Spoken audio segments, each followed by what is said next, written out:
nichukue chupa zangu zote za maji yaloisha kwa ajili ya kwenda kupata fursa hii ya maji ya kunywa kama ambavyo wanafanya. Kelele kidogo kusikia ni ngumu kwa sababu ya wanaotengeneza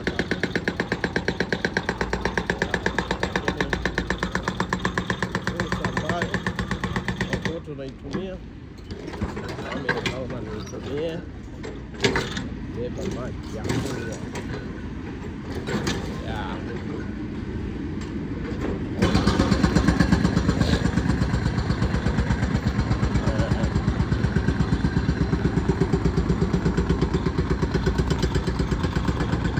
Kitu kimoja ambacho nakipenda sana kuhusu Ulaya ni kwamba hakuna mtu mwenye time na mtu.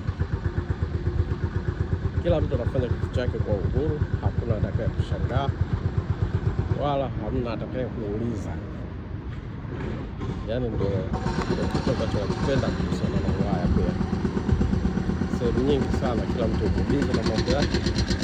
Hakuna mtu mwenye time na mtu mwingine.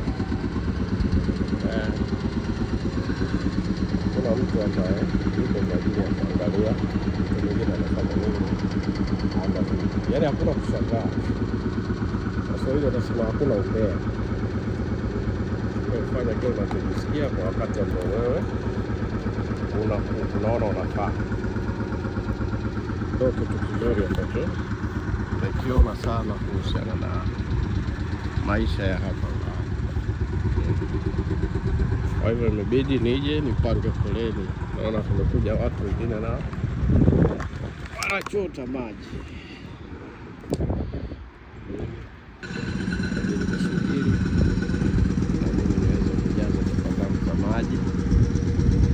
Hivi kuepusha gharama ambazo hazina sababu. Ukiangalia chupa yote nimebeba ni gharama ambayo nimetumia kununua maji.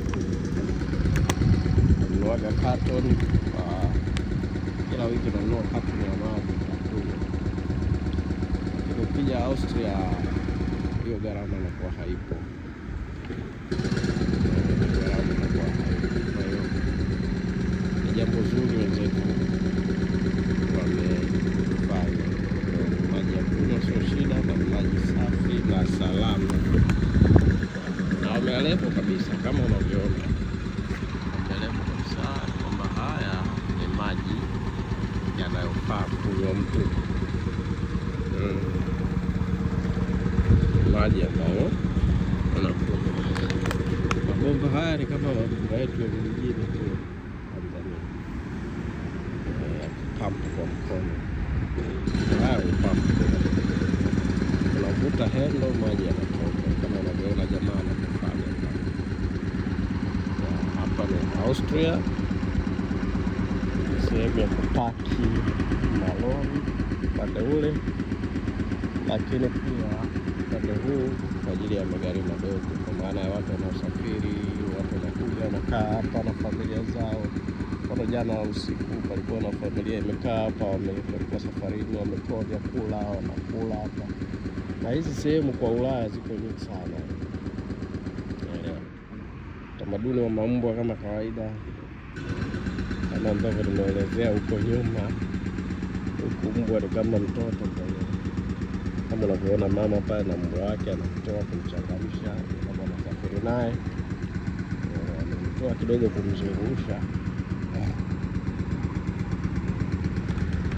Jamaa alikuwa ananiambia mimi niende kuchota, nimemwambia yeye aende kwanza nimalize kurekodi video yake. Kwa hiyo ndio kizuri kuhusu Austria. Ngoja nimuulize huyu anatokea wapi. Where are you from, brother? Belarus. Belarus. Oh, are you driving a truck? Yeah. Oh, where is your truck? Poland. Oh, it's a Poland truck. Okay. Oh, you are from Belarus. How far is Belarus from here? Is Belarus far from here?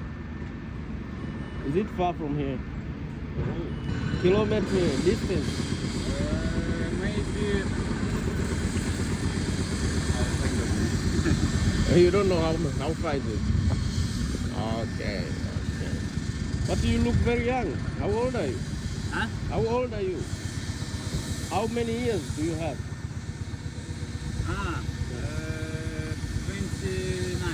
29. 29. Oh, you are still young. You are very young. Okay. And how long have you been driving a truck? Maybe 5-6 years. 5-6 years. Oh, yeah, that's very good. That's very. You have a family? Yes. You have a family. You have wife and kids? Wife have, but not have kids. You don't have kids? Okay. Yeah. Okay. Nice to meet you, brother. Moja ya kitu ambacho Ulaya nimekiona pia ni hilo swala la watu kuzaa. Yaani sijajua kwa nini watu wengi wana familia lakini hawazai watoto. Na ni makusudi kabisa. Yaani ni swala